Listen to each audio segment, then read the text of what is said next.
20 anos é o suficiente para ser adulto, votar, tirar a carta, enfim, é o suficiente para se autodeterminar e também se responsabilizar. Tanto tempo dentro de tão poucos anos foi também o tempo de fazer nascer e consolidar este projeto editorial que conhece como o povo famalicense. Nesta data, em que assinalamos os 20 anos de existência do primeiro jornal gratuito no concelho, aproveitamos para fazer uma retrospectiva do que foi a sua dinâmica para identificar as obras estruturantes que o fizeram mudar e avançar rumo ao que é hoje, mas também das obras que estão na agenda e sobre as quais recai uma vez mais a expectativa de novos e nobres passos na história de Vila Nova de Famalicão. Ouvimos testemunhos de protagonistas do poder local, mas também de quem experimentou o passado e o presente de infraestruturas que qualificaram o território. Nos primeiros anos destes 20 anos da existência do povo famalicense, salta desde logo à vista um dos grandes projetos estruturantes, a Casa das Artes. Inaugurada a 1 de junho de 2001, era Agostinho Fernandes o presidente da Câmara Municipal. O ex-autarca confessa-se orgulhoso do projeto que demorou anos a amadurecer e a concretizar, mas que não tem dúvidas que contribuiu significativamente para o desenvolvimento integrado do território, convicto de que a cultura é uma peça-chave desse desenvolvimento. Dizer aos famalicenses que podíamos ter feito muita coisa, e fizemos. E era preciso fazer-se, e fez, nos mais diversos domínios. Mas que nem só de pão vive o homem. Quer dizer, que nós precisávamos, de facto, para a exaltação da cidadania, dos novos ideais democráticos, do 25 de Abril, da convivialidade, do respeito pelas vozes, pelas diferenças, porque o espírito sopra de qualquer lado. O Zé Mário Branco foi um espírito luminoso que atravessou este tempo todo e todos nós nos recordamos de algumas músicas e não poderemos esquecer. Ora bem, e tudo isto era a ideia de, com os novos tempos, ter aqui uma baixela de gabarito que pudesse, de facto, proporcionar também aí, já que as pessoas trabalham tanto, há tantas crianças, a vida não é só trabalho, nem é só o dia-a-dia, temos que naturalmente alimentar o espírito e a imaginação e despertar nos jovens estes sentimentos que podem levar a uma carreira artística, enfim, a festivais, a coisas, e felizmente estão a florescer. Estão a florescer, quer dizer, as sementes foram lançadas, caíram em boa terra e, portanto, acho que o equipamento ainda hoje, agora de carinha lavada, foi muito boa lembrança. Não é preciso andar muitos meses para a frente para encontrar outra das obras estruturantes que elegemos. O túnel que une as avenidas Carlos Bacelar e Marechal Humberto Delgado e que contribuiu significativamente para uma maior fluidez do trânsito numa cidade que era atravessada por cerca de 50 mil carros ao dia. E que ainda hoje se nota como ela é extremamente importante e útil, porque mesmo que estas guerras de Famalicão e freguesias e Póvoas e Barcelos e etc. andem por aí, o mais importante, porque essas têm outras soluções, não é? Mas, pelo menos esse corredor põe as pessoas, digamos assim, no bom caminho, na pista certa. E foi essa a razão dessa opção. Em matéria de acessibilidades, estruturante foi ainda a beneficiação da linha do Minho, inaugurada por Durão Barroso em abril de 2004, já com Armindo Costa na presidência da Câmara. O investimento global foi na ordem dos 100 milhões de euros, uma parte significativa investida entre Lousado e Nine. O ex-edil lembra-se bem das guerras com a CP, nomeadamente porque resistia a não desviar o trânsito automóvel do centro do Vinhal para evitar a construção do viaduto que hoje conhecemos. Eu fiz uma grande guerra contra a CP que me tirou o movimento do centro do Vinhal, levando a que eles tivessem que refazer o projeto e aquela geringonça que existe naquele viaduto junto do Vinhal foi uma guerra minha com a CP. Aliás, essa guerra também existiu no Louro e também existiu em Outis, com o apiadeiro, que era do Pisão, que agora é o Tis. Precisamente no mesmo ano e apenas 3 meses adiante, Vila Nova de Famalicão deu outro passo gigantesco em matéria de acessibilidades com a inauguração da variante nascente. Armindo Costa, que quando chegou à presidência da Câmara encontrou o processo sem projeto de execução, recorda-se bem do que lhe custou conseguir tirá-lo do papel e concretizá-lo, em condições de cumprir a sua função de anel rodoviário em torno da cidade, ligando as principais estradas nacionais que convergiam para a cidade. A obra foi lançada, mas não havia projeto de execução. Não havendo projeto de execução, foi posto há um concurso, havia um valor atribuído na ordem dos 5, 6 milhões de contos, nessa altura eram contos, e quando se fez o projeto de execução, aquilo que o projeto tinha, a obra só era feita até à rotunda de Esmeriz. Espero que Santiago Dantas não leve a mal por dizer rotunda de Esmeriz.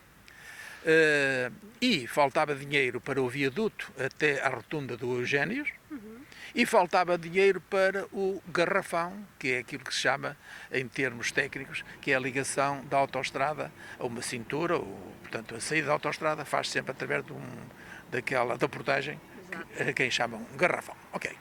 E eu fui imediatamente para Lisboa, não levei a tenda porque não foi preciso, e junto da tutela eu consegui que os terrenos para a atual portagem e o dinheiro para o viaduto que nos leva até à rotunda do Eugénio fosse desbloqueado. Portanto, conseguimos quase o dobro do dinheiro que estava previsto. Cerca de um ano depois, a 1 de junho de 2005, ainda no primeiro mandato de Armindo Costa na Câmara Municipal, surge outra obra estruturante, novamente no domínio das artes, o Centro de Estudos Camilianos. A primeira candidatura foi chumbada, recorda o ex-presidente, e só mesmo a pressão sobre então secretário de Estado da Cultura, que conseguiu trazer a Famalicão para um almoço, acabaria por trazer a luz ao fundo do túnel. E ele disse, olha, nesta área há dinheiro disponível, se vocês conseguirem dar um nome ao projeto diferente do que tem, porque aquilo não era Centro de Estudos Camilianos, era Centro Cultural de Seite. E como Centro de Estudos Camilianos era viável. Eu já não deixei ser dali. Dei-lhe um abraço e disse, vamos avançar com isto. E ele visualizou o projeto e o projeto está feito, está vivo, porque nós não ficamos acomodados à espera que chovesse uma ideia nova. Pronto, a ideia estava. Queríamos saber porque é que aquilo foi chumbado, foi-nos explicado. Dissemos, pronto, por falta de dinheiro, ok, já compreendemos, digam dar dinheiro. E o dinheiro apareceu, fez-se, está feito. Ponto final. 2007 foi o ano de outra obra de importância incontestável, o Palácio da Justiça, a obra de responsabilidade do Governo Central, à data liderado por José Sócrates, veio qualificar as infraestruturas judiciais dispersas e mal instaladas. Aquele que à data foi apelidado de Tribunal do Século XXI foi para o advogado Durval Ferreira essencial para a qualificação infraestrutural. Este novo tribunal, em termos de estrutura, de edifício, de funcionalidade relativamente às estruturas, é ótimo. Eu posso mesmo dizer que é dos melhores que eu conheço no país inteiro. Tem muita dimensão, muito bem construído, um sítio sossegado, tem um grande parque de estacionamento de automóveis, não se paga, e, portanto, em termos de estrutura, é ótimo. Na dimensão funcional, com que se deparou com a reforma do mapa judiciário, empreendida em 2014, entende que o saldo também é positivo, porque deixa Famalicão no patamar da expressão territorial, que o poderá beneficiar na recuperação das competências perdidas. Famalicão passou a julgar questões de mais 5 concelhos, inclusive Braga. Portanto, nestes termos, Famalicão alargou. Quer dizer, tem um ótimo edifício e também em termos de competência para processos. Alargou a processos que são de outros concelhos, inclusive a Braga. Como digo, perdeu naquelas ações principais, foram para Guimarães, e cíveis e criminais. Mas eu estou convencido, na altura em que, em 2013, em que antes houve um intercâmbio entre as delegações dos advogados e quem dirige os tribunais com o Ministério da Justiça, chegou-se a este acordo que foi razoável, porque as coisas vêm aos bocados, não é? Quem tudo quer, tudo perde. Nós, ao ganhar estas competências no comércio e nas execuções, permite-nos pensar amanhã recuperar também os outros processos, o que pode acontecer, porque, entretanto, pode acontecer que Guimarães comece a ficar um bocado entupido. E então será criado outro tribunal de competência mais alargada, em que Famalicão pode também beneficiar. Em setembro de 2012, bem perto do encerramento do ciclo autárquico de Armindo Costa, foi concretizada a obra que assume ser a menina dos seus olhos. O ex-edil fala de um processo tortuoso, difícil, que teve sempre mais opositores do que aliados. A oposição não estava contra o parque, estava contra que o parque fosse feito por Armindo Costa. Era mais importante para eles que eu não fizesse o parque. Portanto, o município não precisava do parque, ou melhor, precisava, mas não precisava que fosse feito por mim. Dentro da própria coligação, havia forças que não queriam o parque. Já pensou que os presidentes de junta não queriam o parque? Santiago Dantas, Famalicão, não faziam oposição. E eles queriam este dinheiro para gastar, para ter mais obras nas freguesias. Eu encontrei obstáculos por tudo quanto era sítio. No entanto, alega que não se arrepende da sua teimosia. E nós conseguimos uma infraestrutura que é uma coisa única no norte do país. Chegados ao presente, o Concelho de Vila Nova de Famalicão tem agora na agenda a realização de outras obras que poderão ser essenciais para revitalizar a cidade e a zona de Ribadave. Falamos naturalmente da reabilitação do mercado municipal, lançada por Paulo Cunha na presidência da Câmara, e sobre a qual recai a esperança de uma nova dinâmica para a cidade. E nós queremos que este espaço volte a ser tão ou mais grandioso como foi ou do que foi no passado. E reabilitá-lo não significa só voltar a ter o mercado com uma característica física de proximidade com o que foi no passado, significa, acima de tudo, adequá-lo, adaptá-lo às novas realidades, às novas circunstâncias, aos novos padrões de produzir e de consumir, criando condições para que não só cá venham as pessoas que têm na memória o mercado que foi há 10, 20, 30, 40 anos, não só as pessoas mais velhas, mas muito particularmente todas as faixas etárias, todos os cidadãos, famalicenses e não só, que possam ver no mercado o ponto de encontro que ele foi e que será, mas acima de tudo, que possam ver no mercado uma infraestrutura para comprar e para vender, e portanto nós temos a ambição que o mercado volte a ter esse protagonismo e que acima de tudo sejam um ponto de atração para a cidade. Nós sentimos que o comércio de proximidade precisa de investimentos que sejam estruturantes e que ajudem a atrair público para o centro da cidade, e acredito genuinamente que o mercado pode muito bem cumprir essa função.